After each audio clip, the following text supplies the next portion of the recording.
So Costco apparently is trying to keep their DEI program. Can we watch anime? I wish. That'd be great if I could do that.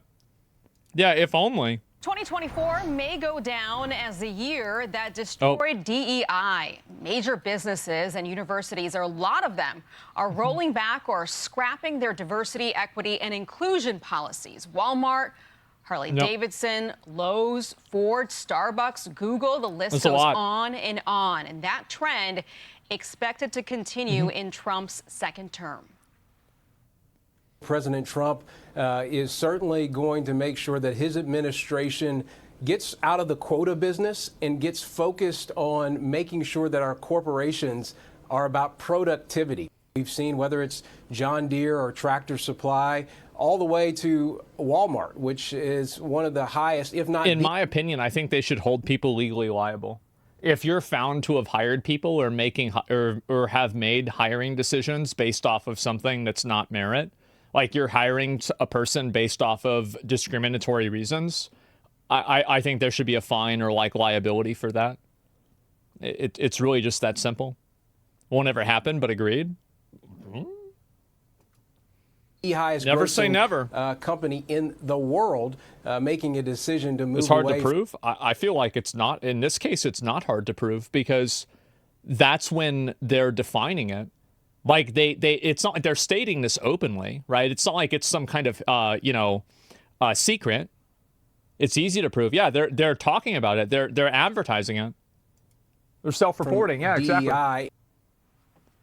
One major company is actually bucking the trend towards merit-based. Big box store Costco pushing back against the changes so many others are now making. The Board of Trustees is urging shareholders to vote against a measure that would scrap its DEI program. And they write, quote, "Our efforts at diversity, equity, and inclusion remind and reinforce with everyone at our company of the importance of creating opportunities for all. We believe that these efforts enhance our capacity to attract and retain employees who will help our business succeed." Jason Chaffetz, Fox News contributor and former Utah congressman, joining me now to talk about this. So, Jason, it looks like everybody else kind of got the wake up in November and realized that people don't like this and people don't want to be told what to do, except for perhaps Costco. Do you think Costco will also just change its mind in the next new year when they realize that they're going to be left behind? I don't think that they're going to change their mind at all. I think that this is like, if this is something they want to do, then that's up to them. But the reality is that if you're hiring people for things that are based off of like immutable characteristics, you're fundamentally practicing discrimination. So in my opinion, I don't think anybody should do this because I think it should be illegal. And in fact, I think it is illegal. If you're, what a stunner. Yeah, exactly. Right. And so like, in my opinion, if people don't want to get rid of this themselves, then hold them liable. They won't see it that way. Well, there's people that think 2 + 2 is 5, but that doesn't make them right. Well, the American people are voting with their wallets. And if they don't provide a good product, a good service, and darn good hot dogs like I like, then, people will walk away. But look, they're a very profitable and very good company. But they also, if you really dice down and look at their statement, look, if they have a diverse workforce, more power to them. What I want to make sure that they're doing is providing products and services, not pushing a political agenda. But I think as the employees there at Costco, they want to make sure that they can progress in their jobs based on merit, not on skin color, not on some other diversity, equity, and inclusion metric. Yeah, but I think that's what needs to happen is like people that are doing that need to be held liable criminally. Or not criminally, but like by a court. Because if a person gets passed over for a promotion or like an advantage at a company because they're not part of an identity group, well, then that's discrimination and that's illegal. So somebody needs to get in trouble. It's literally, it's actually, isn't it just that simple? I feel like it is. How do you want to prove that? Well, what do you mean? How do you prove that? I mean, you prove it the way that you prove any other form of discrimination, right?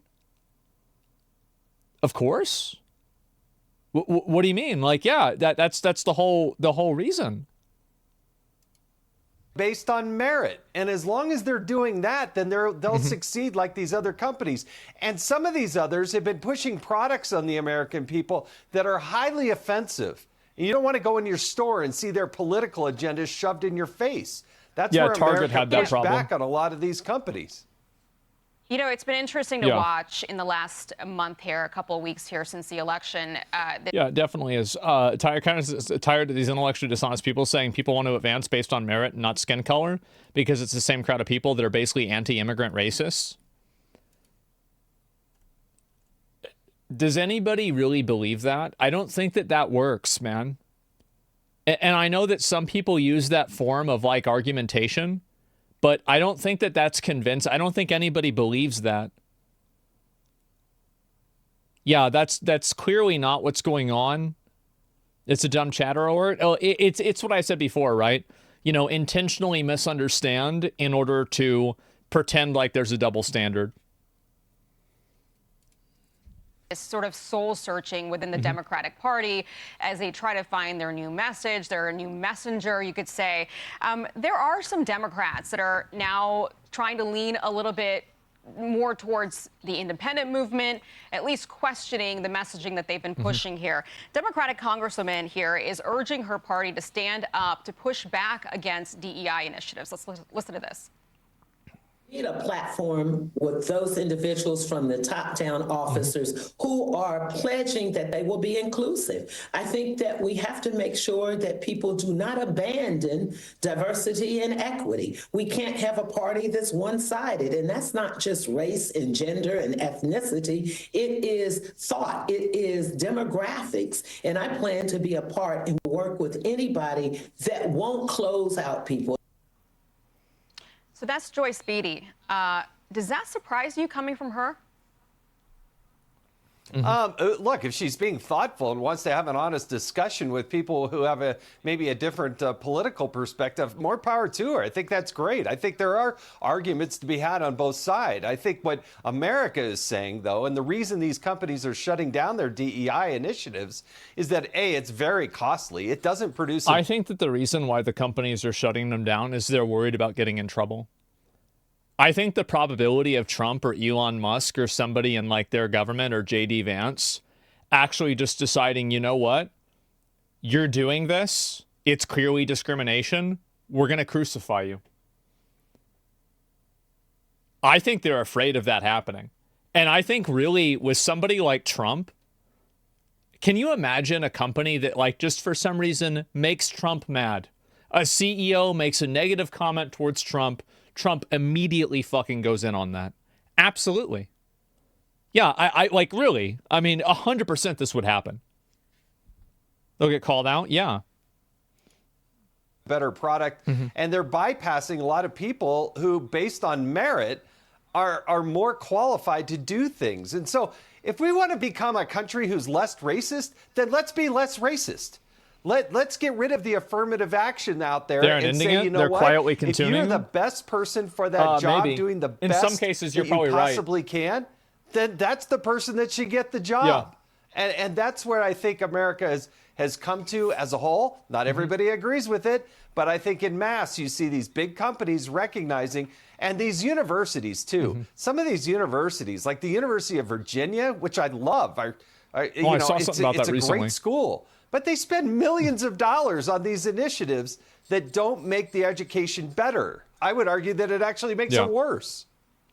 Yeah, I think those universities have a lot of looking inside and trying to figure out what their future holds. As we saw this past year, a lot of people, families at home thinking, I don't know if my kid needs to go get that higher education degree at that university with some of the stuff that we saw this past year.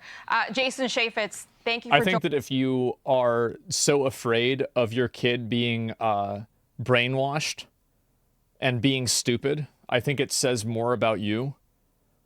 Like, my parents never cared what I read or what I looked at or anything because they just trusted me to make a good decision. Yeah, that's always how it was. joining us. We appreciate it. You want to Always read good to see Communist you. Manifesto? Go ahead. You want to Happy read New some Year. other crazy Hey shit? everyone, Go ahead. I'm Emily Read the Compagno. Quran. Go Catch ahead. me and my co-hosts Harris Yep. Faulkner and Kaylee McEnany on Outnumbered every That's not good weekday at parenting. I think it's the opposite. I think it is good parenting. Because if you try to protect somebody from something, the moment that they're not protected, they won't be willing to, like, you build up a resistance over time. I think you build up a very big resistance over time to kind of like bullshit. And I think that if you protect people from building up that resistance when they're young, they don't have that residual buildup for when they become adults and they get thrust into it no matter what. There's like a certain, yeah, but you're smarter than average. No, I don't think I'm really that smart or anything. No, I mean, not really. I mean, I can come up with solutions to things sometimes, but that's about it. I mean, I'm not the kind of person, like, I don't go and like think of myself as like above other people or anything like that. So yeah, it's just, that's, no, I mean, I think that I have very good memory and I can remember a lot of things and like put things together because of that. But is that like really intelligence? Not necessarily. So I don't think about it on that way. And it does seem like they're getting rid of this in universities too, by the way. It's disappointing. It's sad. She teaches gender studies and social justice courses and says she's seen a spike in student interest. We've seen our majors grow, and in fact, social justice was one of the fastest growing majors of the units that are being sort of restructured in the new school of social and cultural analysis. Yep. So it is, again, disappointing. Because it's clear that the students want these courses. Murillo also says students who've gone through the programs are contributing to Iowa's workforce. Oh, they're shutting them down. That's it. And Gender Studies Bachelor after most of University of Iowa declares they're closing an entire gender department. That's nuts. That's a huge fucking change. Holy shit. Yeah, wow. And yeah, there you go. A bunch of PC principals out there. Well, there's one of them, right? There you go. And imagine having $120K debt for social justice major. How does that generate value or money? How does that benefit anything other than thought? I actually think that it's good for a university. Like, I think that the goal of a university should not necessarily be to create jobs at all. Are there any definitive stats on the effect of affirmative action? I don't know. I'm sure there's a lot of them. But like what? Well, let me finish it, right? So like, here's a good example. I think that we can all agree that somebody getting a job in, let's say, what's a good example of this? Getting a good job in engineering is something that's more beneficial to society than somebody getting a degree in engineering is more beneficial than getting a degree in philosophy. But I think the goal of education does not always have to be for the means of creating a tangible value in like a society, right? Like it's not about, you know, how many wheels can you make or, you know, like how many forks can you produce? So I think that if you want to go to college and, you know, use college as a way to further your knowledge and to expand the scope of human understanding, I think that's a good thing. It is, and I don't think it's bad at all. I don't think it should be funded. Like, they should not all be funded equally. Right? I mean, like, it does when it costs $250K. Yeah, but it's their money, right? If people want to spend their money on it, that's fine. So yeah, what jobs can you get with gender studies? What I'm saying is it's not about getting a job. The purpose of college isn't about getting a job. It's about educating yourself. And a lot of people educate themselves in the purpose of getting a job, but it's not necessarily like that. And I think that there's nothing wrong with, you know, pursuing a life of education. I think that's a good thing. I mean, think about how many things are worse than that.